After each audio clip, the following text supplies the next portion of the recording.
Mapagpalang araw po sa ating lahat. Ako po si Emmanuel O. Alejandre. Ito po ang aking daily devotion para sa ngayong September 17. And for today, we are going to talk about how humility makes us like Jesus, no?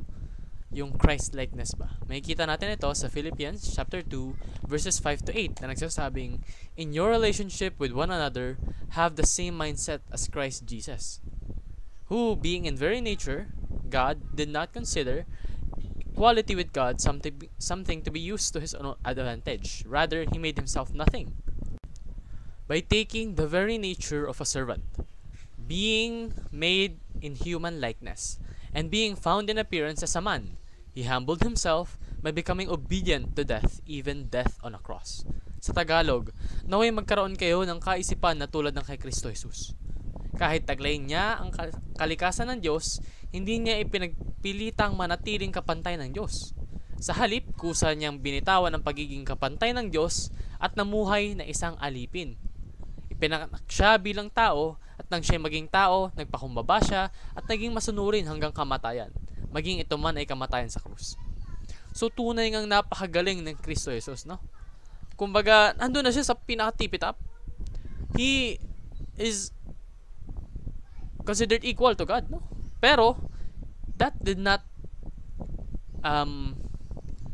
influence him.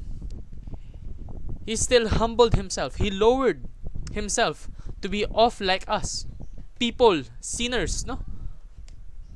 And he became obedient up until his death.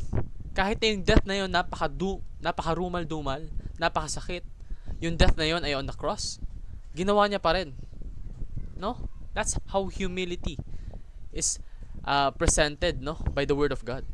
Talagang Jesus' humility is our standard. Yun po yung dapat nating iniidolo. Yun po yung modelo natin pagdating sa humility, no? Yung humility pinakita ni Jesus. Pangalawa, Jesus' humility involves self-emptying. Kahit na marami siyang panghahawakan eh. Siya si Jesus. He is the one and only Son of our God, the Father. Pero, nagpahambaba pa rin siya. He emptied everything he had. That's how he is so humble. That's how much humility he has.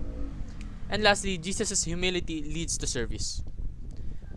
Sa paglilingkod sa atin, sa aming mga makasalanan, sa lahat ng mga tao, deserving or not, He served us.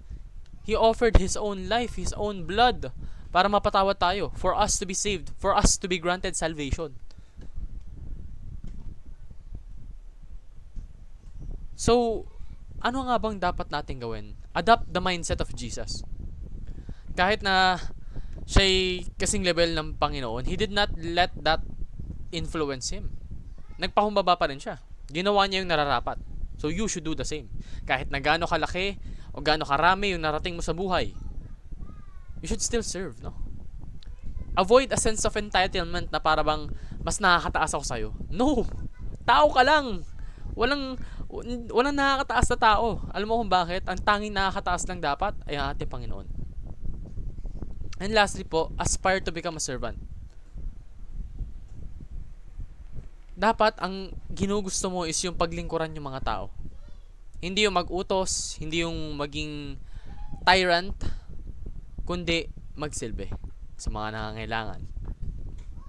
Yun lamang po ang aking daily devotion. Maraming salamat po sa pakikinig. Pagpalain po tayong lahat and let us all give glory to God.